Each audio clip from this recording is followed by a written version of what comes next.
अस्सलाम वालेकुम YouTube family, कैसे हैं आप सब। उम्मीद करती हूँ आप सब खैरियत से होंगे और अपना बहुत ख्याल रख रहे होंगे। आज की मेरी वीडियो किचन हैक्स पे है और ये ख़ास करके वो हैक्स होंगे जो वाकई में आपकी ज़िंदगी में चेंज ला सकते हैं, छोटी छोटी प्रॉब्लम्स को आसान बना सकते हैं। तो हम वक्त ज़ाया नहीं करेंगे, चलेंगे अपनी मेन वीडियो की तरफ। लेकिन उससे पहले मैं आपसे एक रिक्वेस्ट करूँगी, आपसे एक फ़ेवर मांगूंगी कि अगर आपने अभी तक मेरे चैनल को सब्सक्राइब नहीं किया है तो प्लीज़ मेरे चैनल को सब्सक्राइब कीजिएगा। और यहाँ पे आपको बहुत सी ऐसी वीडियोस मिल जाएंगी जो आपकी रोज़मर्रा प्रॉब्लम्स में आसानी ला सकती होंगी या कोई हेल्प कर सकती होंगी। तो प्लीज़ चैनल को सब्सक्राइब कीजिएगा और वीडियोस को देखिएगा। तो चलते हैं अपनी फ़र्स्ट टिप की तरफ। हमारी फ़र्स्ट टिप में हमने करना ये होगा कि जब भी आप टमाटर परचेज़ करें तो उन्हें धो लें।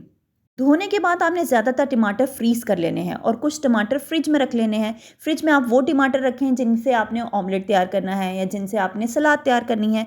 ज़्यादा फ्रीज़ किए हुए टमाटरों का फ़ायदा ये होगा कि आपके घर में जब भी लाइट जाए, सर्दियों में पूरे दिन के लिए लाइट चली जाती है या गर्मियों में तो बगैर बताए किसी टाइम भी लाइट चली जाती है। उससे होता यह है कि हमारे पास इलेक्ट्रिसिटी की ऑप्शन ख़त्म हो जाती है और इफ़ इन केस हमने टमाटरों को पीसना हो तो बड़ी मुश्किल आती है। और कभी कभार ऐसा ये होता है कि सालन बनाते हुए हमारे जो टमाटर के छिलके हैं वो यानी कि ना डिज़ोल्व नहीं होते, बिल्कुल यानी कि घुलते नहीं हैं। तो उससे ये होता है कि अगर आप फ्रीज़र किए हुए टमाटर निकालें, जितने भी आपने इस्तेमाल करने हैं उन्हें पानी में इस तरह से डिप कर लें। ज़्यादा देर आपने डिप नहीं करना है, सिर्फ 1 से 2 मिनट डिप करना है और उनका पासानी छिलका उतार लेना है। और फिर आप उसे इस कद्दूकश करने वाला आपके पास हो या फिर आपके पास चट्टू बट्टा हो, उसे चट्टू बट्टे पे बड़े आराम से आप उसे पीस सकती हैं। ये देखें, यहाँ आप बस टमाटरों को ज़्यादा देर पानी में ना रखिएगा, 1 से 2 मिनट से ज़्यादा ना रखिएगा वरना ये पिलपिले हो जाएंगे और सही से मैश नहीं होंगे। इसलिए बस 1 से 2 मिनट रखने के बाद, उनका छिलका उतारने के बाद यहाँ बासानी आप उन्हें कद्दूकश या मैश कर सकती हैं चट्टू बट्टे पे।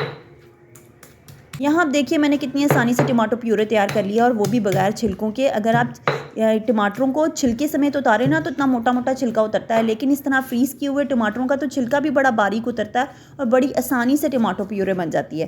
तो चलते हैं अपनी नेक्स्ट टिप की तरफ। नेक्स्ट टिप हमारी कुछ इस तरह से है कि जो हम फ्राई पैन और तवे खड़े करके रखते हैं ना, जब हम उनके आगे से कोई पतीली हटाएं तो वो सारे तवे एकदम से गिर जाते हैं और बड़ी मुश्किल आती है। यानी कि हमें उसके आगे कोई ना कोई पतीली या फ्राई पैन के आगे कोई ना कोई भारी चीज़ रखनी पड़ती है। इसका एक सलूशन है जो मैं आपको बताती हूँ कि हमें करना क्या होगा। तो करना यह है कि आपने ले लेना है गत्ते का डब्बा यहाँ आपने अपनी सहूलत के हिसाब से लेना है। यानी कि यहाँ जैसे मैंने दूध का डब्बा लिया है और आपने सबसे पहले उसकी मेजरमेंट करनी है। मेजरमेंट से मुराद ये है कि आपने उसमें चेक करना है कि आपका सबसे बड़ा तवा उसमें बासानी आ सकता है, क्या उसमें तमाम तवे और फ्राई पैन आ सकते हैं। क्योंकि हम गत्ता तैयार कर लें, डब्बा तैयार कर लें और उसके बाद उसमें तवा आए ही ना तो क्या फ़ायदा ऐसा डब्बा तैयार करने का। इसलिए पहले ज़रूर मेजरमेंट कीजिएगा कि आया उसमें तमाम तवे या फ्राई पैन आ सकते हैं और सबसे बड़ा तवा बासानी आ सकता है। फिर इस तरह से ऊपर के उसके कैप्स उतार लीजिएगा और इस तरह से उसे तिरछा काट लीजिएगा। इससे आपको थोड़ा तिरछा काटने से जब ये डब्बा तैयार होगा ना और जब आप उसे अपनी कैबिनेट में रखेंगी तो उससे आसानी ये होगी आपके साथ कि आपको बासानी दिख सकेगा कि कौन सा तवा आपको निकालना है या कौन सा फ्राई पैन आपको निकालना है। यहाँ आपको बहुत अच्छे से समझ आ जाएगी कि मैंने गत्ते के डब्बे को साइड से कैसे कट किया है। आप भी इस तरह से कट कर लीजिएगा और उसके बाद आपके घर में कोई भी पुराना पैकिंग पेपर पड़ा हो या पुरानी कोई शीट पड़ी हो, मेरे पास ये शीट अवेलेबल थी, यही मैंने गत्ते के डब्बे के ऊपर जो पार्ट्स मैंने अलहदा किए थे, कट किए थे, उनके ऊपर चढ़ा ली थी। सिर्फ इसका पर्पज़ ये होगा कि हमारा जो बॉक्स हो वो प्रेजेंटेबल बन जाए। शीट्स को गत्ते के डब्बे पे चिपकाने के लिए अगर आपके पास ग्लू गन है तो आपका काम ज़्यादा जल्दी आसानी से हो जाएगा। अगर आपके पास ग्लू गन नहीं है तो इसकी जगह आप टेप भी इस्तेमाल कर सकती हैं। टेप नहीं है तो आप ग्लू स्टिक इस्तेमाल कर सकती हैं। आपके घर में जो भी चीज़ अवेलेबल हो उससे आप अपने घर में किसी भी पुराने पैकिंग पेपर से इस तरह से गत्ते के डब्बे को सजा सकती हैं। और इस तरह से आपने मेन गत्ते के डब्बे को भी कवर कर लेना है। कवर करने का मकसद ये होगा कि इस तरह से ज़रा हमारा जो डब्बा है वो पायदार हो जाएगा और ज़रा लंबे अरसे तक वर्किंग कर सकेगा। जो चीज़ें मैंने पार्ट्स ऊपर के पार्ट्स जिनके ऊपर मैंने शीट चढ़ाई थी उनको इस डब्बे के अंदर आपने चारों तरफ लगाना है। इससे हमारे जो गत्ते के डब्बे की ड्यूरेबिलिटी है ना, यानी कि जो पायदारी है वो बढ़ जाएगी और हम इनके अंदर तवे रखने से एक तो वो गिरेगा नहीं डब्बा, दूसरा ये कि वो मजबूती आ जाएगी एक डब्बे के अंदर। अब मैं यहाँ आपको रख के दिखाती हूँ तवे कि ये कितना ज़बरदस्त काम करता है। लोहे का तवा ना ठीक ठाक भारी होता है, इसलिए हमने डब्बे को मजबूत बनाया है। अगर हमने लोहे का तवा भी इसमें रखना है, साथ में नॉन स्टिक का तवा भी इसमें रखना है, साथ में फ्राई पैन भी रखना है, साथ में कोई छोटा मोटा तसला भी इसमें रखना है, तो कम से कम डब्बा इतना मजबूत होना चाहिए जो इन तमाम चीज़ों को संभाल सके और गिरे ना। अब देखें, इस डब्बे के आगे मैंने कोई चीज़ नहीं लगाई हुई और बासानी इसमें मैं तमाम तवे, नॉन स्टिक का तवा और फ्राई पैन रख रही हूँ। आप चाहें तो इसे अपनी कबर्ड के अंदर भी रख सकती हैं, आप चाहें तो इसे स्लैब के ऊपर भी रख सकती हैं। इस स्लैब के ऊपर भी बेतहाशा अच्छा लगेगा।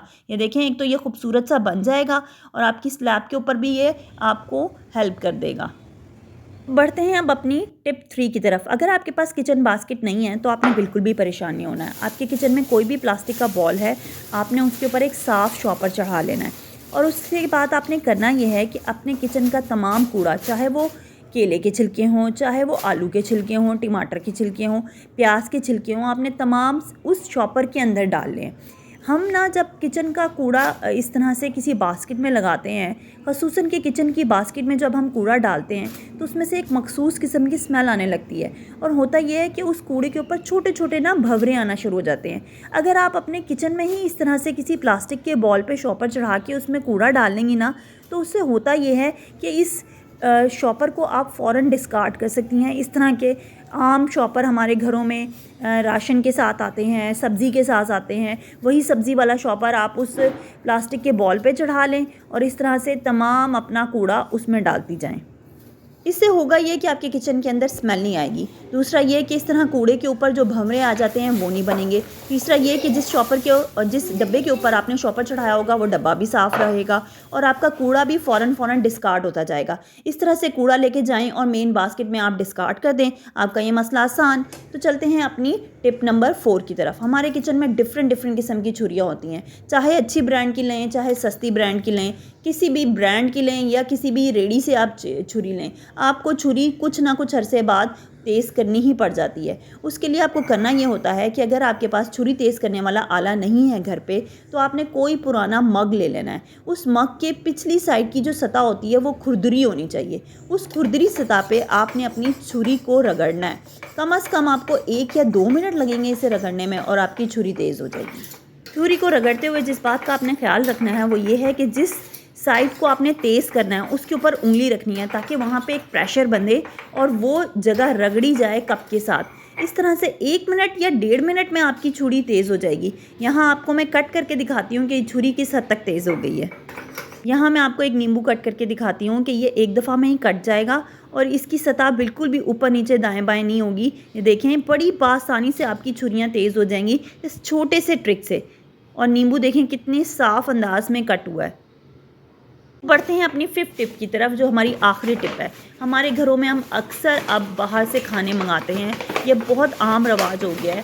पहले तो ये होम डिलीवरीज़ होती नहीं थी, इसलिए ये रवाज भी इतना आम नहीं था। अब होम डिलीवरीज़ हो जाती हैं और अक्सर घरों में बाहर से खाना मंगाया जाता है या कोई भी चीज़ हम बेकरी से कोई चीज़ परचेज़ करके लाते हैं तो हमारे पास इस तरह से ना गत्ते के डब्बे होते हैं। इन जो शॉपर्स को या गत्ते के डब्बों को हम डिफरेंट पर्पस में इस्तेमाल कर सकते हैं। यहाँ इस शॉपर को मैं किस मकसद के लिए इस्तेमाल करने जा रही हूँ ये मैं आपको बताती हूँ और किस तरह से हम किचन नैपकिन्स घर के ही कपड़ों में से बना सकते हैं वो हम आपको बताते हैं। तो चलते हैं अपनी टिप की तरफ। करना आपको ये होगा कि आपके पास घर में कोई भी डिस्कार्डेड कपड़े हों, बच्चों के हों, आपके हों, क्योंकि कुछ डिस्कार्डेड कपड़े ऐसे होते हैं जिनको आप अगले किसी को दे भी नहीं सकते कि वो पहन लें। उनको आपको घर में ही किसी ना किसी तरह यूज़ करना होता है क्योंकि वो जगह जगह से फट चुके होते हैं या वो बहुत हद तक गल चुके होते हैं। तो उनके ज़रिए उनको कट करके हम किचन नैपकिन्स ही तैयार कर लेते हैं। इस तरह से इन नैपकिन्स को हम उस शॉपर में लगा देंगे। ये जो शॉपर होता है ना, इसको हम डिफरेंट तरीके से इस्तेमाल कर सकते हैं। जगह जगह हमारे घरों में मेडिसिन्स पड़ी होती हैं, इसमें हम मेडिसिन्स रख सकते हैं। इवन कि शीशियाँ बड़ी तरतीब से लग जाती हैं इन शॉपर्स के अंदर। आप इस तरह से किचन नैपकिन्स तैयार करके उसमें किचन नैपकिन्स लगा सकते हैं। किचन नैपकिन्स भी आपको परचेज़ नहीं करनी पड़ेंगी, वो भी घर से निकल आएंगी। और यहाँ मेरी ये 5 किचन टिप्स जो मैंने आपको बताई, जो कि बहुत मुफीद हैं। इनमें से कोई ना कोई एक तो आपके ज़रूर काम आएगी, चाहे ये नैपकिन्स हों, चाहे हमारा वो बॉक्स हो जो हम तवे के स्टैंड के तौर पे इस्तेमाल कर सकते हैं, चाहे टमाटरों वाली टिप हो, कोई सी भी टिप हो, उनमें से कोई ना कोई एक तो आपके लिए ज़रूर फ़ायदेमंद होगी। अगर फ़ायदेमंद हो तो प्लीज़ वीडियो को लाइक कीजिएगा, चैनल को सब्सक्राइब कीजिएगा और ये वीडियो आगे भी शेयर कीजिएगा। अपना बहुत ख्याल रखिएगा। अब मुझे दीजिए इजाज़त। Take care. अल्लाह हाफ़िज़।